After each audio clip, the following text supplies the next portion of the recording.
All right, awesome job. Ladies and gentlemen, bass players around the world, Detroit bass players in the house. Welcome to the basement, that's BASSMINT, except we ain't in the basement and we hanging out with my man. Tell us your name, sir. My name is DeAndre D-Bass Thomas. A heavy hitter in the house.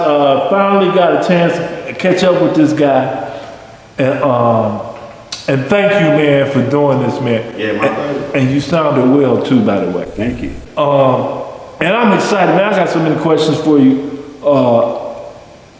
So let me start off asking you this question. When did you start playing the bass and why? I started at 10 years old in Detroit. I grew up on the east side. My first bass, I cut grass and saved bottles to get my first bass that I paid $12 for at 10. And it had 3 strings. And I bought that bass, and that's how I learned. And my first bass line was the shout and bump. Do-do-do-do-do-do.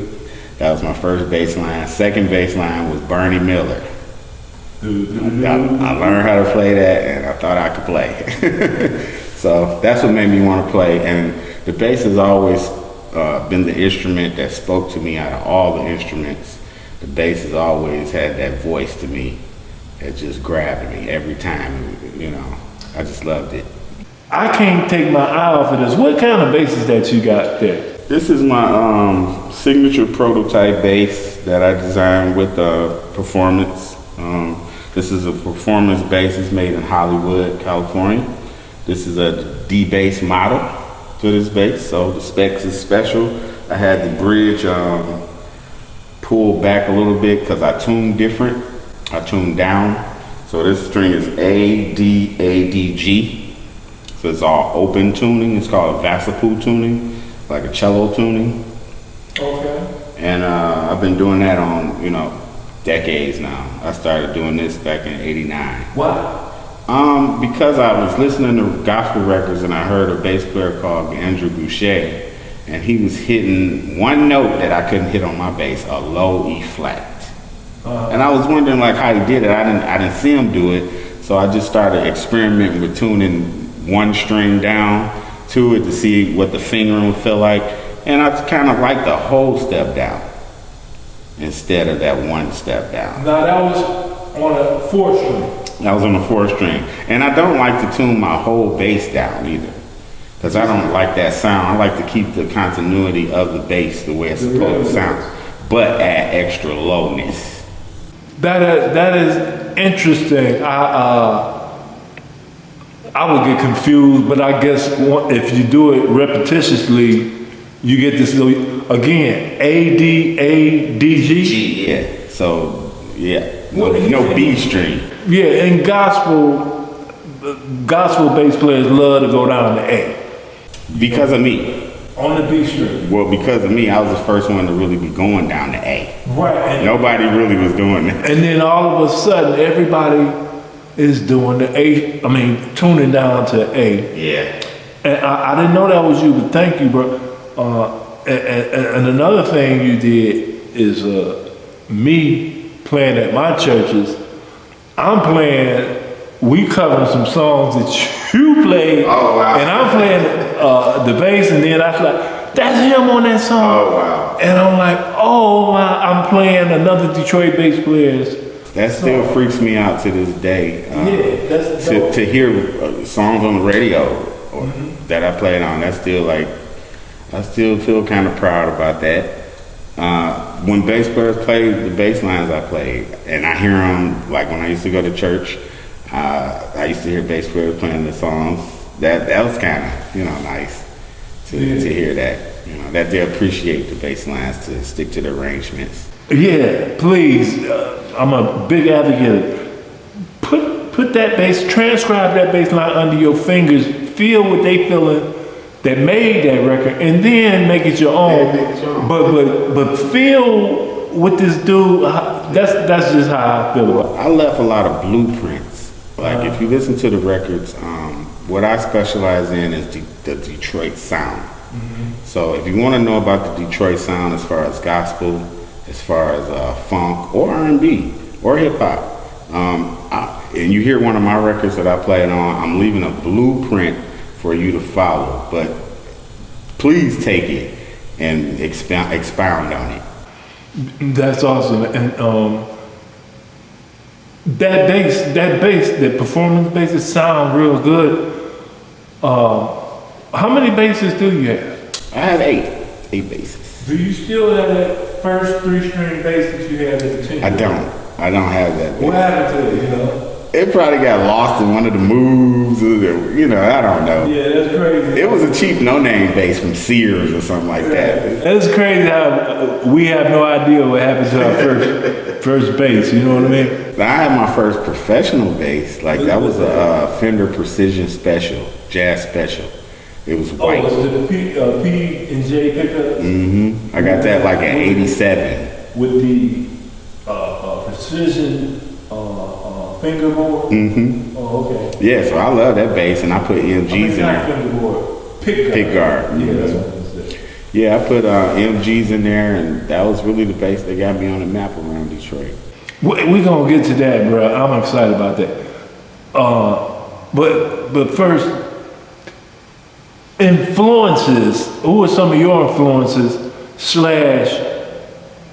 your favorite basses, or maybe even a Mount Rushmore? I don't know how you would answer that, but Okay, well, when people ask me what my favorite bass players are, I have categories. I have Detroit bass players that influenced me first.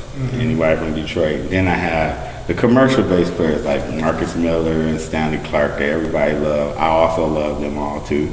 And I also love no-name guys that can really play. I've met a whole lot of guys from touring in these small little towns and stuff that can really play some bass. And some women too. right. Okay. Guess that answers that. So, any other do you play any other instruments? I play drums. I dab a little bit of guitar. I'm a songwriter, composer, producer, so I play a little bit of everything to write songs and produce. But I'm not fluent in everything. Yeah. Bass is my voice. Right, and in that intro, I mentioned a lot of your projects, even your solo album called "I Am Who I Am," I think. Yeah, I was hoping you had a copy of that, cause I wanted an autograph. That's what I wanted a copy. But yeah, I listened to the tracks on a couple of them. Didn't get around to all of them, but I listened to them on YouTube. And we can talk about that. Who was your first band or like introduction to playing with others? When did that happen? I grew up in church. I grew up on the east side of Detroit at a church called Pentecostal Temple around the Bishop Laster. I grew up with his son, Charles Laster, and another one of my comrades named David Modoc, who's passed away. He was the drummer, and Charles was the keyboard player. And he could also sing very well. And we started coming up playing together as a trio. And that's how I really broke into playing around them as a kid, coming up, learning. Okay, good. Now, I'm really curious about this. When did you get introduced to the professional, like this is really happening? When did it hit you? How did you get into the professional bass playing? In high school, I think it was like 87, is when I first started getting hired to play bass. Like I started at Second Ebenezer Baptist Church with Michael Mendengal. He started hiring me to play, concerts and stuff for the youth every, two times a year. So that's what got me to start, making money doing it. That was my first little like gig or whatever. Then I started building on that and just started picking up churches here and there and other groups and stuff, and just like making a name for myself, doing little things like that, and that led to me getting the Clark Sisters. The first family of gospel in Detroit. That had to be a nice introduction to get to play with them. Yeah, it was. I started doing little spot dates with them on the weekends and stuff. I had to get permission from my father because I was like 16, and I was traveling and flying on the weekends. And that was a great experience. Also, that taught me a lot working with them. And then I also became permanent because after that, a few years after that, they took me to their mother, Maddie, and Maddie hired me to play with them permanently. Right, so you could be with Eddie Clark. Yeah, I actually was with them for like 10 years after that. And by the way, gospel is my first love, and it's the only music that brings out emotions in me that sometimes I can shed a tear, only because they sound so beautiful. It's, to me, the singers are beautiful sounding, and then it evokes emotions out of me. Yes, it does, which gospel music is lacking that today. Most people go back to the 90s to get that feeling now, like we used to do when I was young. We used to go back to the 70s to get that feeling, but yeah, they need to change that. There needs to be more creativity in the music. And we need to stop using like key bass on everything. I mean, key bass is good for some things, but bass will never die in gospel. It'll always be needed in gospel. And the bass players in gospel are some of the most creative dudes. And I appreciate gospel allowing them to be to stretch out, unlike these other genres. But I'm like you. I'm old school because gospel has turned. I call it the new R&B. Yeah, it is. But I had a lot to do with that because since I couldn't be out there getting those gigs, I brought that style to gospel. So I just made the gospel thing what I wanted to do out there. I just made the gospel thing back. Yeah, and it's evident that that's what happened. It is definitely evident. Oh, also, you said my influences from Detroit. Yeah. Kern is definitely an influence. I listened to him a lot when I was coming up and mimicked his style. I would say I'm one of his sons. One of his sons on bass. That's my boy. Yeah, I love Kern and Valdez. So I learned a lot from them. I learned how to be a performer on the big stage from them, and how to conduct yourself as a professional out there from them. Well, what's your approach to this? Just being the best you on the bass that you can be. Well, the first thing I would say is my tuning. My tuning, the way I tune, it gives me my own little sound and texture in whatever I play. I could do things that if you tune regular, you wouldn't even think of doing. So it expands your horizons a little bit by tuning this way. I used to practice 8 hours a day when I was a teenager. I sacrificed playing sports, but I still play sports, but I quit playing sports to be a professional bass player full time. I just put all my energy into that. So I practiced 8 hours a day when I was young. And then that slowed down as I started to get work and people started to know my name. And my practices, I just used to practice feels, different feels on songs. Like Nathan East, anything he plays has a great feel. You know, so I just practice like textures, like tone, trying to see how to make a track or a song relax from the bass end. It was not all tense and you just rushing stuff, and just really relaxed. The tone was nice and big and mellow, and you can hear it and it's clear. You know, so I really concentrated on things like that because I wanted to be a recording bass player. So that's what I trained to be, a recording bass player. So I worked on my reading, I worked on different scales, modes, jazz concepts, gospel concepts, which I learned from a guy named Dana Davis. I learned a lot of gospel recording concepts rhythmically with drums and bass from him. And he played on a lot of those records with me. The Ron Winans album and the Donnie McClurkin album that won a Grammy was a product of what I learned from him as far as the recording concepts of contemporary gospel. You know? Yeah, and when you was out there, okay,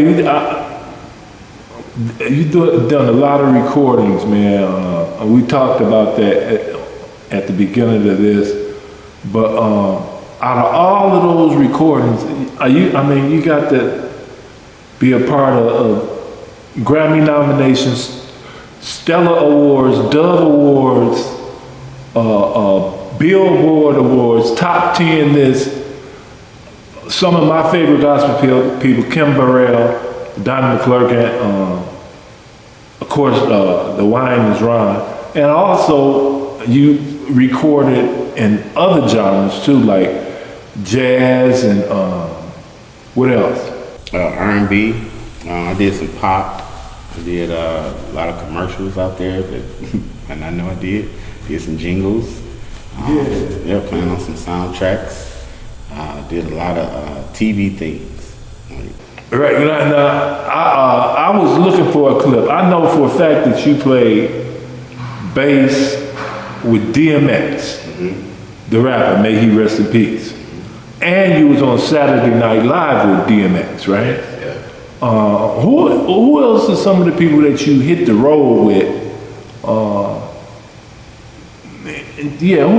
Like tell me something. Like the secular people or gospel? Both. Well, the gospel, I pretty much have worked with just about all the gospel artists. Okay. Like back in the day, like Yolanda Adams and Kirk and, you know, the regulars. I pretty much have worked with them on some aspect of either recording, touring, or concerts. Right. So we've done something. But I've worked with Shirley Caesar, the legend. Andre Crouch, Sandra Crouch. I worked with them for a year. Let's see who else. The Emotions. The Emotion? Yeah, The Emotions. Yes, I played with them on a few things. Played with Shanice Wilson. I love you. What was that? Smile. Smile, yep. Worked with her and Flex.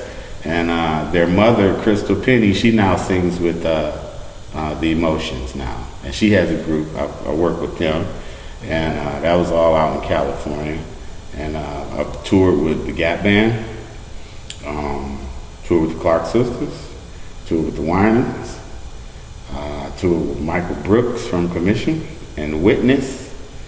I've also toured with, I worked with James Cleveland before he died. I did a recording with him right before he died. What else? Richard Smallwood, Donald Lawrence, Kurt Carr. Jesus Christ, bro! You named it all my. I work with all of them. That I didn't know. Aretha Franklin, I can't forget her. Wow. Yeah, I work with Aretha. Out of all them people that you named gospel, you was in the secular tours too. You went on the road with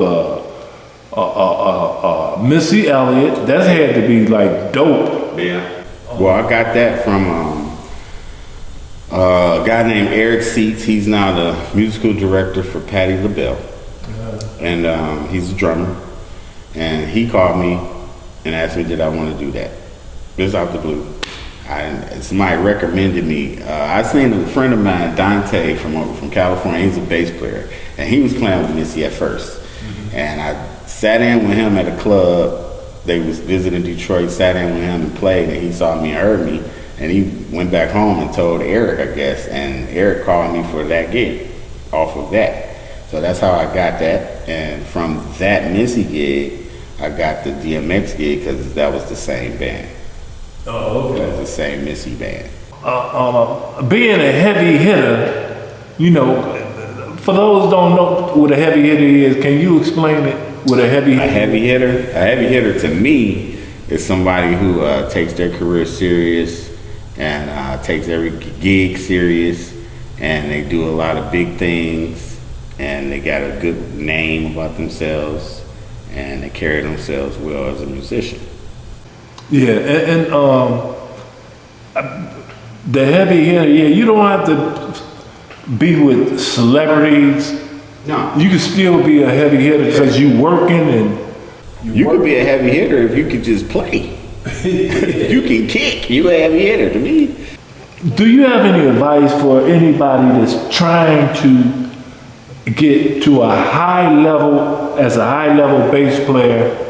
And what recommendations do you have? Any? Well, what I did, it was a different time when I came up. You know, we didn't have all the help that they have today. Ooh, yeah. With the online stuff. So I really had to first play well. You have to practice. You have to play well. You have to retain things. You have to remember songs. You have to have total recall on a lot of things very quickly. Got to get you on a lot of big sets if you can do that and be on time. Are you playing with anybody right now? What you doing right now?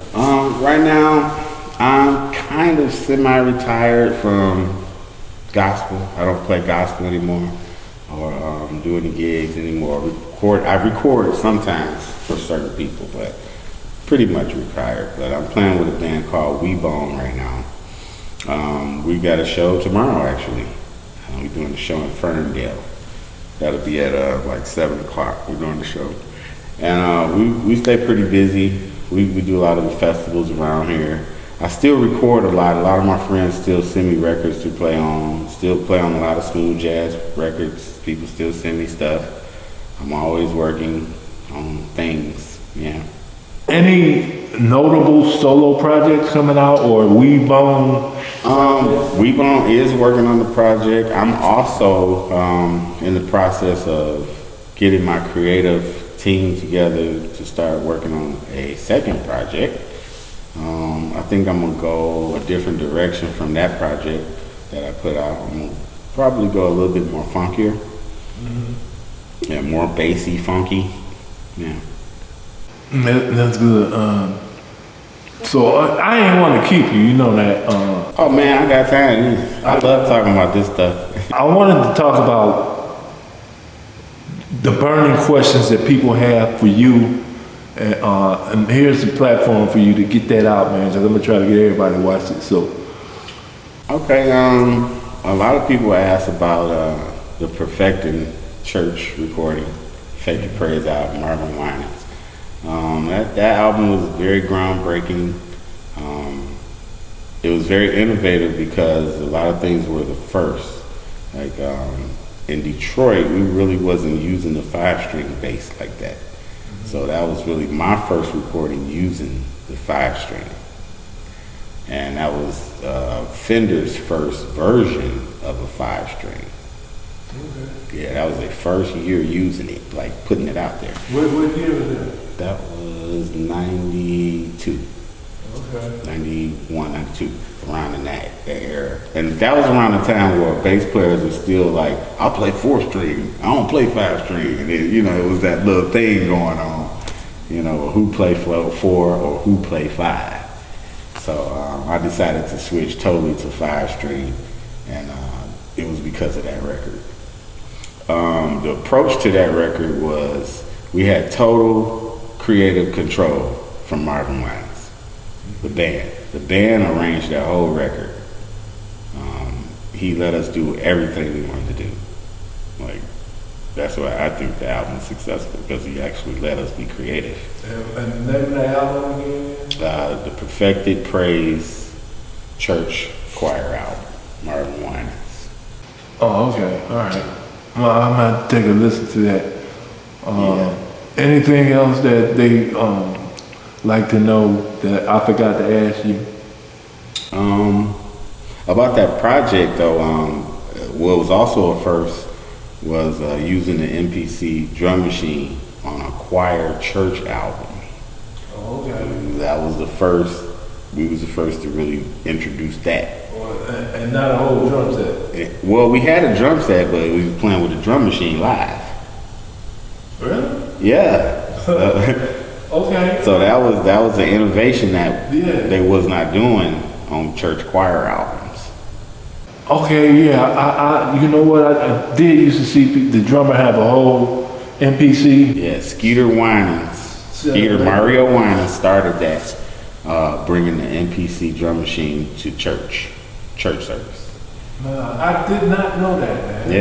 Yeah, that's where that happened at. And what was special about that band is everybody in that band was a producer.